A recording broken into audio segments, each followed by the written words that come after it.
Good morning everyone. আচ্ছা, আমি একটা ডিমের কষার রেসিপি আপনাদের সাথে শেয়ার করছি। যখন দেখবেন বাড়িতে একটাই আলু সিদ্ধ, তখন এই রেসিপিটা কিন্তু আলু ছাড়াও হয়, কিন্তু আমার কাছে একটা আলু সিদ্ধ ছিল, তার আমি ভাবলাম এই রেসিপিটাই করে নিই। ম্যাক্সিমাম আমি কিন্তু এই রেসিপিটাই বাড়িতে করি, কারণ এটা চটজলদি হয়ে যায়। ডিমগুলোকে খুব সুন্দর করে সিদ্ধ করে নিয়ে একটুখানি কাট দিয়ে দিয়ে এবার একটা মশলা আমি তৈরি করব।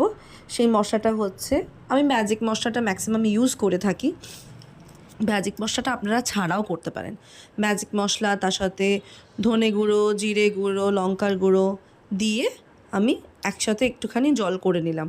এবার যে ডিমটা আমি ভাজলাম সেই তেলের মধ্যে একসাথেই মশলা কষাটা দিয়ে দেবো, দিয়ে একসাথেই কষিয়ে নেব। ওটাকে ভেজে ডিমটাকে আমি আর তুলে রাখি না, ওটার মধ্যেই মশলার জলটা দিয়ে দিয়ে মশলাটা একসাথে আমি কষিয়ে নেব।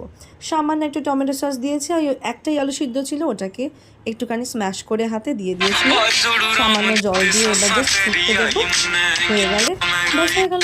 সামান্য গরম মশলা দিয়ে পরিবেশন করব। সেদিনকে আমাদের ছিল কলমি শাক ভাজা, পাঁপড় ভাজা, ভাত আর ডাল। ডালটা আমরা সবসময় রাখি, তার সাথে ছিল ডিমের কষা। এইগুলো কিন্তু আমাদের গাছের লঙ্কা, জানেন? একদিন আপনাদের আমি বাগানটা দেখাবো, আমার ছাদেই করা, আমার শ্বশুরমশাইয়ের নিজের হাতে করা, নিশ্চয়ই দেখাবো। এই পাঁপড়গুলো আমরা সাইনাগের শিরডি থেকে এনেছিলাম। খুব খুব খুব সুন্দর পাঁপড়গুলো। আর আমি মাইক্রোওয়েভে পাঁপড়গুলো সেঁকে নিই। কীভাবে সেঁকি সেটাও আপনাদের সাথে একদিন শেয়ার করে নেব।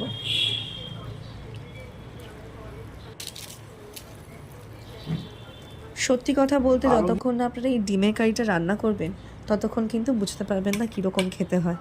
একদিন অবশ্যই রান্না করুন, আর আমাকে কমেন্টে জানান আপনাদের ভালো লাগলো কিনা।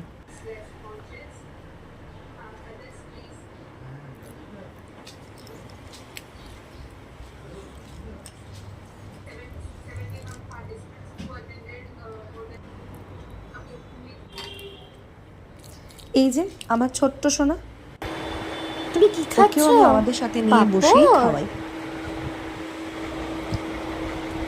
ওর ডায়েটে কিন্তু এই মাছ ভাজাটা সবসময় থাকে, শাক ভাজাটাও ছিল, তার সাথে ডালও ছিল, আর আলু সিদ্ধ ছিল। বাও বাও বাও এরকম ছোট ছোট ভিডিও যদি আপনাদের ভালো লেগে থাকে, ডালটা কেমন হয়েছে? কমেন্ট করতে ভুলবেন না, আর সাবস্ক্রাইব আর লাইকও করবেন। আজকে আর একটা ডিমের কষা করেছি, খেয়ে দেখো। শেয়ার করতে। ডিমটা খেয়ে চলো, আজকের মতো এতটুকুই। আবার দেখা হচ্ছে খুব শিগগিরই। টাটা। চলে যাচ্ছি।